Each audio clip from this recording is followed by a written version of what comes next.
This is Tom Fox back again with Megan Dougherty for another episode of Podcasting for Business, the book podcast. Welcome back, Megan.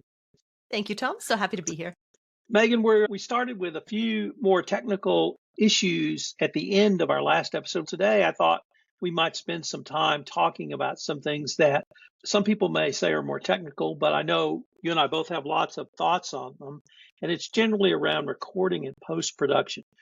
We talked about some podcast formats and sound quality, but maybe we could start with guests.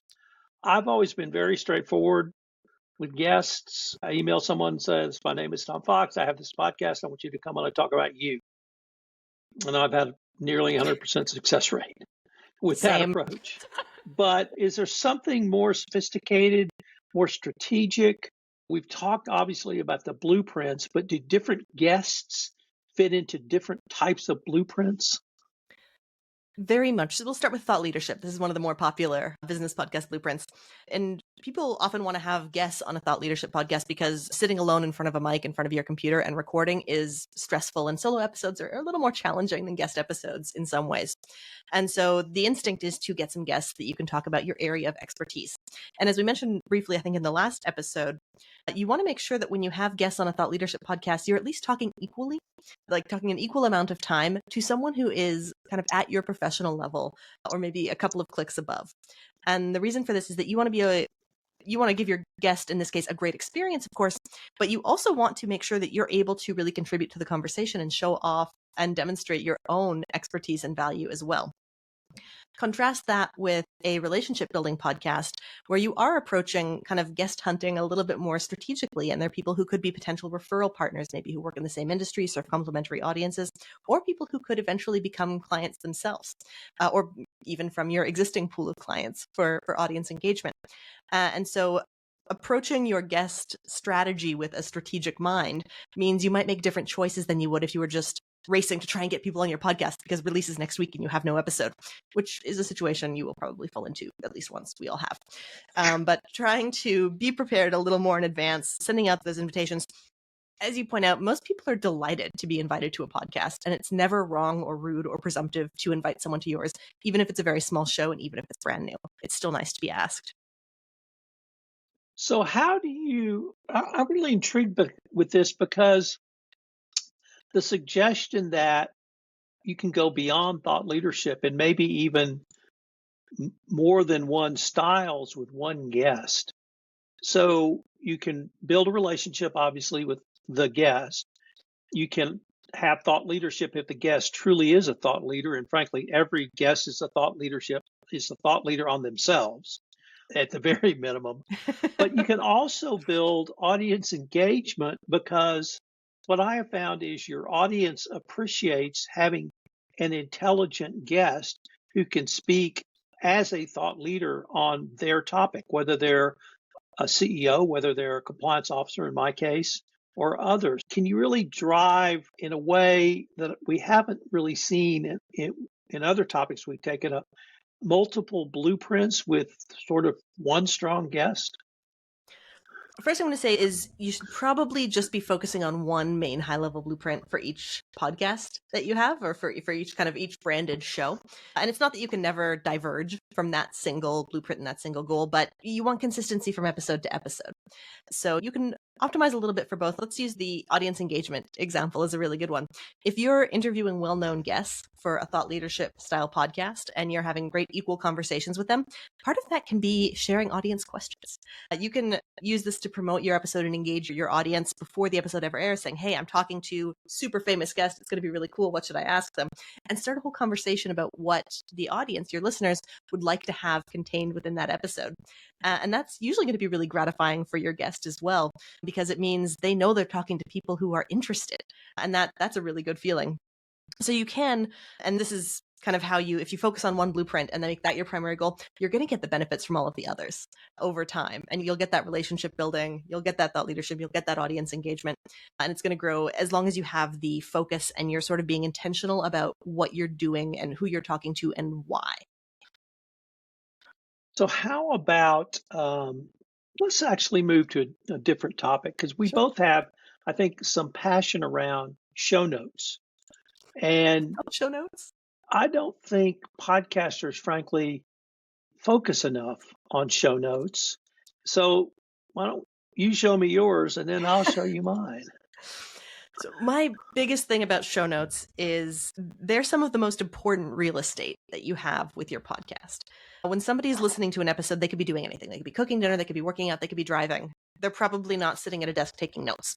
But when someone's reading, they often have a lot more ability to click a link, to take an action, to download the book when they're in that process. So by having a good written version of your podcast. And I mean, for my show, the company show, we go so far as to do a full edited transcript into a long blog post because I want the experience for someone who happens to be reading at that moment to be about the same as someone who is listening would get.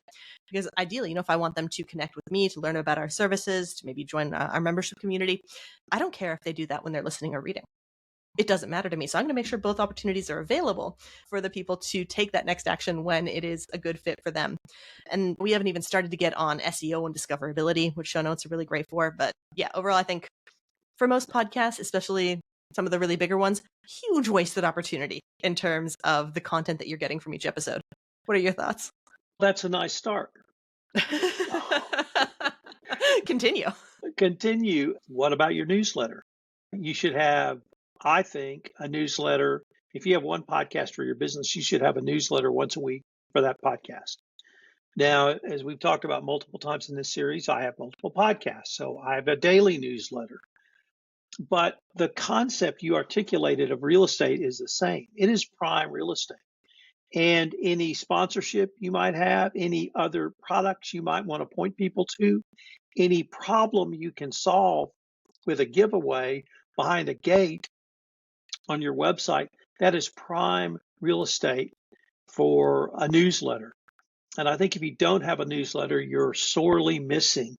But I've actually come to think of real estate as things like cover art and things such as your Twitter, your LinkedIn, your Instagram, all of those if you want to do a TikTok. But those are all real estate where you can put different messages or highlight different things.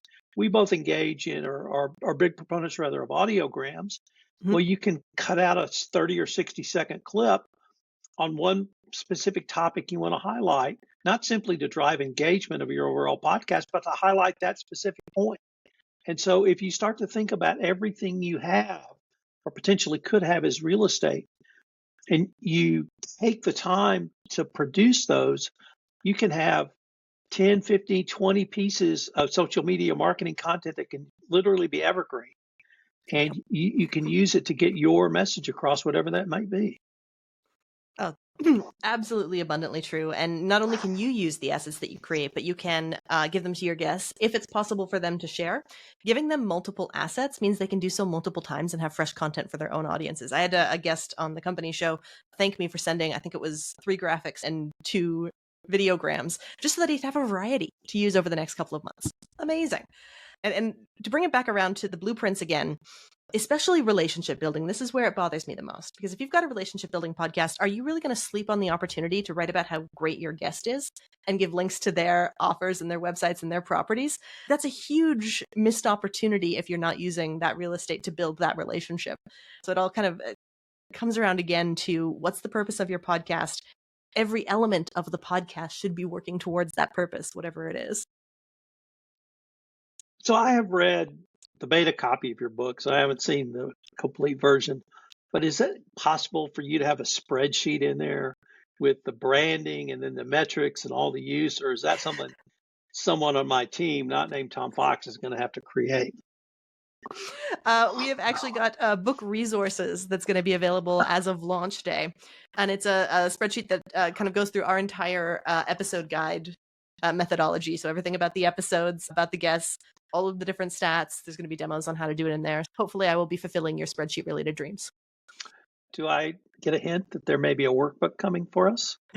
There might be a workbook coming for us, and there will definitely be a workshop coming for us. If you haven't yet, on Tuesday, September 10th, to celebrate launch, I'm doing a 90-minute ROI clinic on how to improve the return on your podcasting investment, where we're going to be talking about a lot of this and using my very favorite spreadsheet of all time. Megan, we've talked about branding on this podcast, or several episodes of this podcast, But I'd like to maybe ask you one thing that I learned, I think literally in the last year, and it was consistency in your branding, and both in sound quality, but also visual quality. Mhm. And that means colors, that means font, that means if you have a design that you particularly are like. So could you say a few words about branding, but not branding as a promise delivered, but what are some of the components that you advocate a podcaster think about around branding?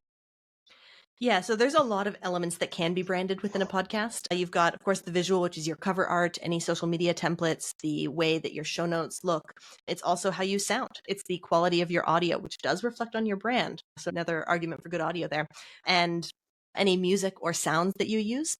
It can be, like, your podcast can be a unique thing within your business. It can have its own look and feel, but it should look like it meshes logically with the rest of your business. So, for example, if you've got standard brand colors, ours are purple, white, a little bit of yellow for highlight. You'll see that color reflected in our podcast cover art, so that it looks like it belongs to the company. And there are amazing experts you can hire who are much better at like the intricacies of brand design and messaging than we, the podcast experts, are. But you want to make sure that it looks cohesive and that it doesn't stand out as not belonging to your business or of a really different quality level than everything else that you produce. If you're well known for your wonderful training videos and your excellent courses and your super high quality materials, you can't cheap out on the production of your podcast, because it's going to look like it doesn't belong to your business if it didn't get the same attention that everything else did. That's part of branding too. Megan, unfortunately, we are near the end of our time for this episode. But before we leave, I wanted to ask you if our listeners wanted any more information on podcasting for business, the book, or to perhaps pre-order it, where can they go? They can go to podcastingforbusiness.com/book. All of the details are there, including how to register for the ROI Clinic. I'd love to see you there. Megan, I can't wait to continue this conversation. Me neither.